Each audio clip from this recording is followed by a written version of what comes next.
Bonjour, c'est Clara French in the Midlands.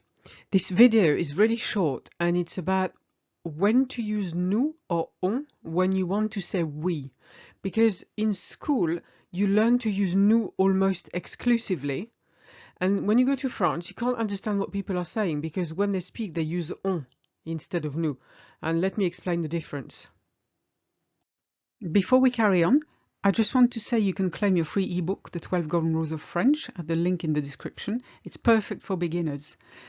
Or if you want to study a bit of French to be more conversationally fluent, if you want to string sentences together from day one with everyday expressions and vocab, this course is for you. So click the link and see what it's about. You need to use nous when you write formally or when you talk in a formal setting. Say you're at work and you're giving a speech in front of your co-workers, you would use nous. Let me give you an example. Nous avons décidé d'embaucher 2 personnes de plus cette année. We have decided to hire 2 more people this year. You see, it's a business setting, so you would tend to say nous avons décidé, especially if you talk to someone who's outside your organization. If you talk to a colleague, you probably wouldn't use nous, you'd use on. Nous ne pourrons pas venir demain, nous avons un imprévu. We won't be able to come over tomorrow, something cropped up. So this is something you could say to customer if you had a meeting arranged, or to an acquaintance outside of work, someone you don't know that well, therefore you'll stay on the nous terms. And here I slipped in a little expression on purpose because we use it a lot in French. Nous avons un imprévu. Literally, we have an unforeseen. So something unplanned came up.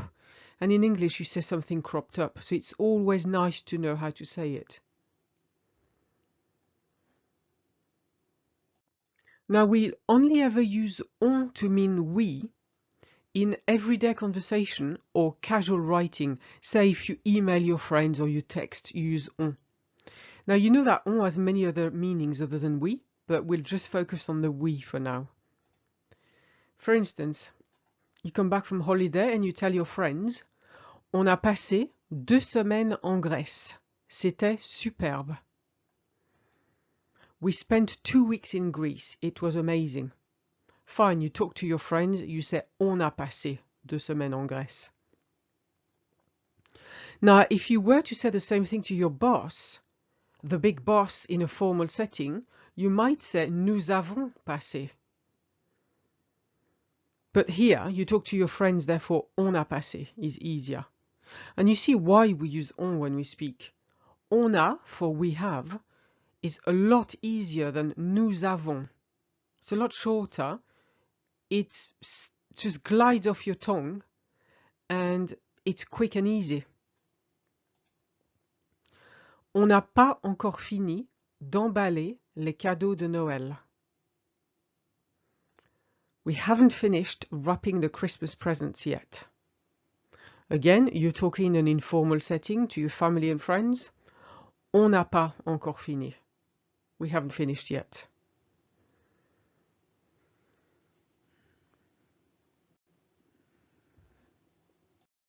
And that's it for now. Please give me a like if you've enjoyed it, and I'll see you in the next video. À bientôt.